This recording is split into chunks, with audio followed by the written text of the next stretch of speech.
Hey, what's up? It's Sifu Kuttel, and in this video, we're going to be working with some snake style, and we're going to be working on 3 particular movements to develop our fluidity of technique.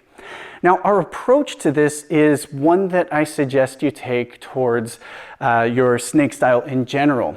As we always talk about the snake being the bridge from the external to the internal, there are elements of both in it, but you need to experience both because they do have good training aspects to them. You have a chance to identify different things as a part of explosive movement, where the body catches the technique, where the body really tenses or puts a little bit more power, or snap or speed into the technique, as well as when we move slow, we have an opportunity to identify all the detail work and check and make sure our posture is correct, our weight distribution is correct, our stance, our connection for the body, and as well as our guard hand. These are all things that we can easily skip or miss when we're moving at a fast pace.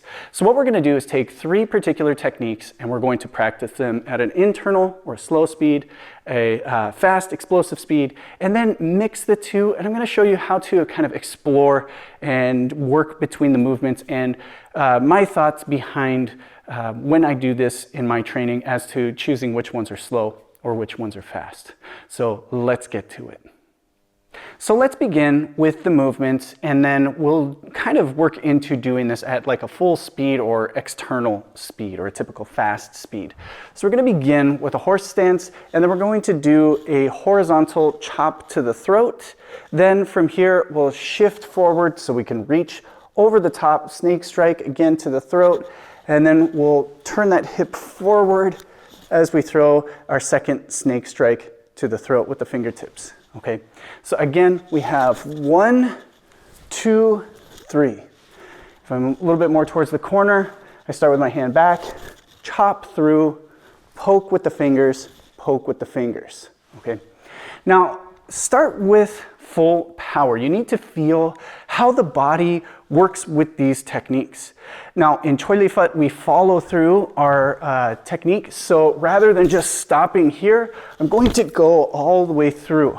I'm not just going to hit my target, I'm thinking of chopping through it. Then from there, I'm going to launch the first hand, and then the second hand is going to jump over the top like hopscotch. Okay, so again, we have the hand back, we'll hit to the throat, 1, 2, again, 1, 2, 3, again, 1, 2, 3, again, 1, 2, 3. So now that we know how it feels to move fast, we can start identifying how our body reacts to the strike.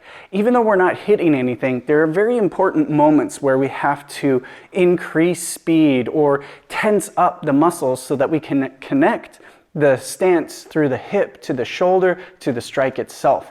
And those are really important moments that you want to feel and identify, because now we're going to slow them down, add some curves. We're going to round off the edges so it's not going to be so stiff and rigid, and in a sense we're going to smoothen out the techniques. This is how you make it more fluid. This is where we get into the saying that slow makes smooth, smooth makes fast. So this will eventually increase our speed at full speed. Now I do want to add a little bit to this technique. So to get the hands back for this, we're going to circle and bring our hands over the top. So if I'm using this hand to initiate that first strike, I'm going to raise both hands over to the opposite side, up and over the head. Now you can think of this, if somebody's trying to push you, you're clearing that push out of the way. If somebody's throwing a big open punch, this could be another way of trying to control that punch and turn and position the body to now come back and follow through. So don't lose connection, don't withdraw your hands without clearing past your face first. Protect your head. Okay, so we're going to circle up and over, and then now come across slow. Now you should feel the waist turn here. We still want to exercise that same going through our target. We want that follow through. So as I come up and over, I turn, my waist turns, my shoulder turns, my stance remains solid, but it also initiates this strike through. Then from there, as I move in for my first technique, now I need to start paying attention to that bottom hand. So as I'm moving in, I should think of this having some downward and forward pressure. And then when I hopscotch, this should still have some pressure as I move in for that second one. And now I can also start thinking about how this side of my body connects to it. I don't want to overdo it, but I still want to have the shoulder and the hip move forward slightly, okay? If the shoulder passes the hip, then I'm going to put myself off balance. Okay, so again, if I'm facing more towards this corner, I come up and over, come across, and then now 1, 2. Again, up and over, across, chopping the throat, 1, 2.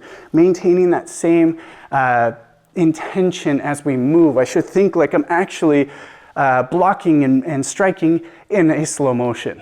Now the next thing to do for this, to take it that one step further, is to make it very fluid. So we come up and over almost non-stop. 1, 2, 3. There's no end. There's no pause. We just continue through. Again, up and over. It already starts into the next one. It already starts into the next one. And then it ends with the last technique.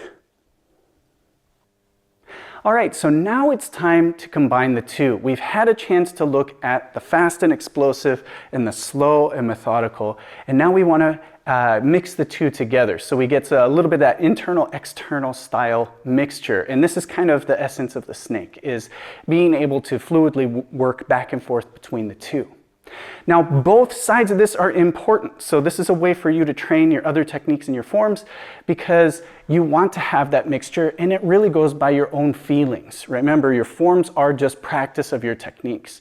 So if you have good intention, good visualization as you're doing this, and good energy, like keeping that force even though you're moving at a slower pace or at a fast pace, you still have good hand position. It all works together. Okay, so let's explore. Let's try this first with a fast strike here, and then we'll follow up 1, 2, slow. Again, up and over, fast, slow, slow. Again, if I'm doing it more towards this corner here, up and over, fast, slow, slow. Now, another way, and the way I actually prefer to do this one, is slower for this one, and then fast for the next two, okay? And you can kind of see where the speed kind of goes from slow and then it kicks up. It doesn't really just go from 1 speed to 2 speed. It has kind of a curve that goes up towards that, okay? So again, we're gonna bring the hands over, slow, and then 1, 2 here. Again, nice and slow, and then 1, 2. The way I see this is, we're working on a defensive technique. This is really dependent on our opponent's timing. If they're going to advance with a shove or a push or a punch, and I'm just dealing with deflecting and bringing their strike or their attack off of me, this is all dependent on them. But after I make this initial contact, and I've created a barrier between their arms should be under mine, and now I can attack over the top. This is my decision. So now I should be able to unleash these as freely as I'd like, okay? That's my motivation behind this. But again, this is just practice of technique. So any kind of context will change depending on the situation. So here we go. Again, we bring it up and over, slow, fast, fast. Again, slow, fast, fast.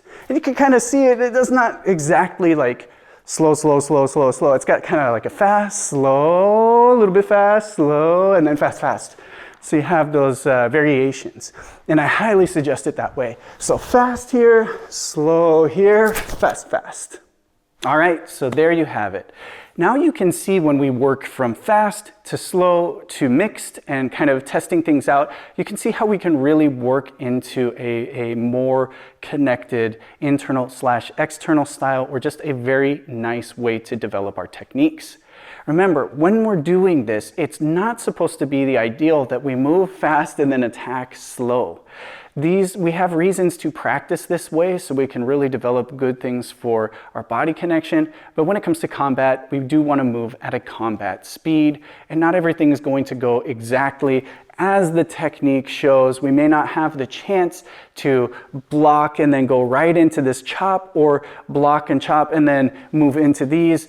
You could get blocked, your opponent could move out of your range at any time. So you have to be able to adapt to that. These are just ways of developing our side of the equation, developing that connection in our technique, in those details, as well as having just a better understanding of how our body moves.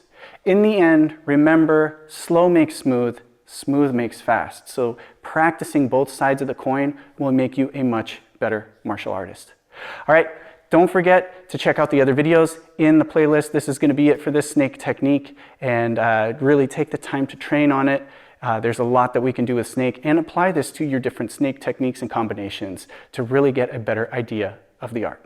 Till next time, this is Sifu Kuttel.